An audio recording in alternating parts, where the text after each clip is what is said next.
Do you want to know how you can leave Midjourney's Discord server? If yes, then this video is for you.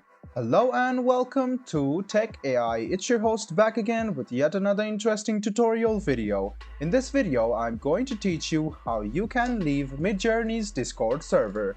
Go ahead and open Discord, which is on your PC. Make sure that you have joined the Midjourney server.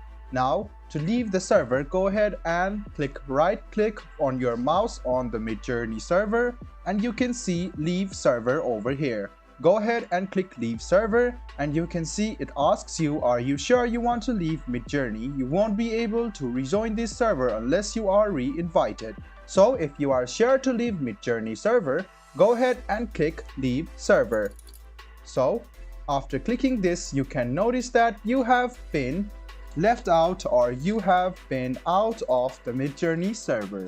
So this was a video on how you can leave the Midjourney server on Discord. I hope this video was helpful for you. If you still have any kind of confusion, please do mention us on the comment section down below. Like the video, subscribe to the channel and do hit the bell button for more. Hope to see you in the next video as well. Until then, goodbye, take care and make sure you enjoy.